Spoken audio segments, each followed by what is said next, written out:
Russillo and I used to hang out, but apparently I'm a physical liability now. You gotta have a doctor on dial when you go out with me, Russillo. So how are things in your life? How are you doing? I'm good. I was telling you, if you're going to dip your toes into the PEDs, you just had to, because I know you're trying to keep this appearance up, so I'm worried about you, big guy. I'm doing okay. So it's funny. I take a week off with Russell Wilson, and suddenly he's Mr. Controversy. And my gut feeling on this, Ryan, is when guys who don't talk suddenly talk, there's something, right? Like, this is not just an off-season story. I just saw a story by Florio today. That's like the 5th story I've seen in 3 days. Somebody's talking in his camp, right? Okay, so if we back up a few years, I remember back when we were working together all the time and we would talk about different guys. Like, I think Russell Wilson's one of the 5 best quarterbacks in the league. I argue for his cause all the time, but he's arguably the single worst interview in sports today. All right.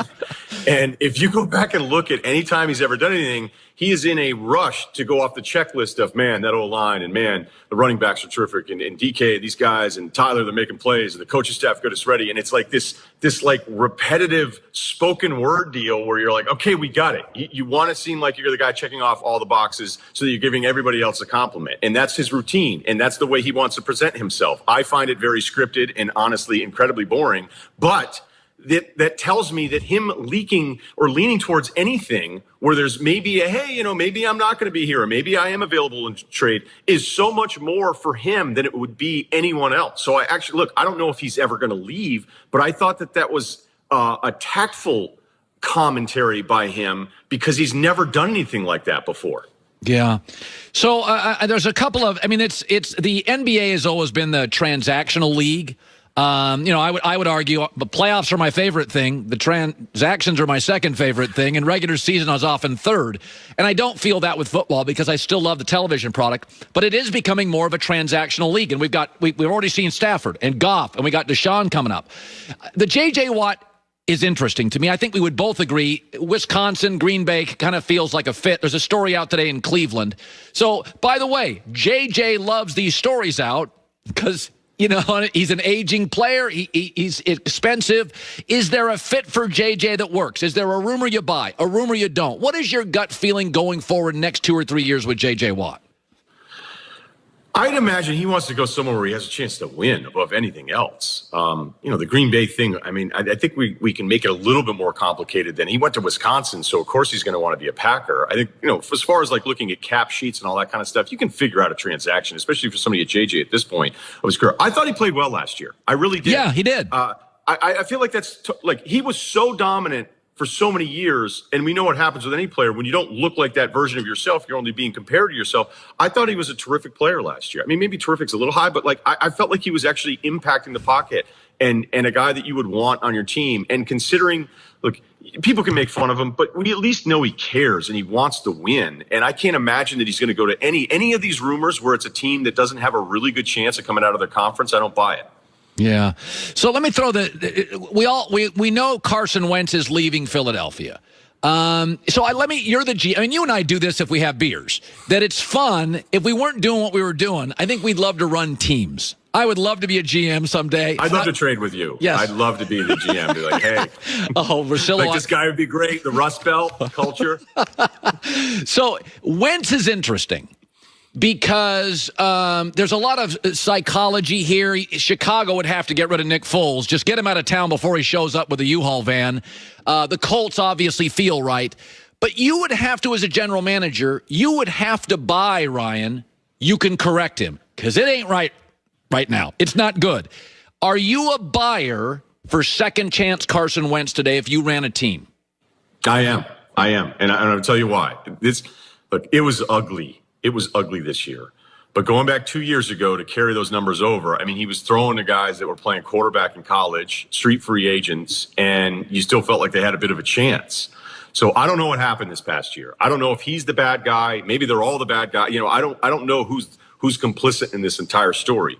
But I do know this. If you've talked to anyone that has run a team or coached an NFL team, and if they don't have a solution at quarterback, there's so much more value in a guy that's had the good runs like Carson Wentz has had. And the other thing I think we've all learned about Wentz, like when you have Dill Ferrano or I have him on or any of these guys that ever played that position, they are so enamored with Wentz's physical abilities that maybe sometimes it overshadowed some of the decision-making, because they'd always be like, that throw right there, nobody else can make that throw. Carson Wentz is the only guy. And you'd be like, really? He's the only guy? They're like, all right, maybe three guys. But those are those throws. So that's why so many former players love this guy so much. But the former GMs and coaches, whenever they're looking at their checklist of guys that they can find that are out there, the fact that he even has a 2017 on his resume makes him more appealing. And so I think the social media aspect of this, the news part of it, Colin, all the talk shows, they're so anti-Wentz that I feel like I'm a buyer just going in the opposite direction of people acting like he's incapable of ever doing the job again. And that seems pretty extreme. Yeah. Deshaun Watson's interesting. We all know he's good.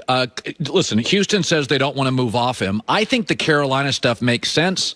You could give them Bridgewater, McCaffrey, 3 or 4 first-round picks. You know, you're never going to get equal value, but I do think Carolina's got some receivers. I like Matt Rule. I think Deshaun in that division. Breeze is leaving, Brady's old, and Matt Ryan's past his peak. The Carolina stuff feels kind of right. Is there a move for Deshaun that works for you?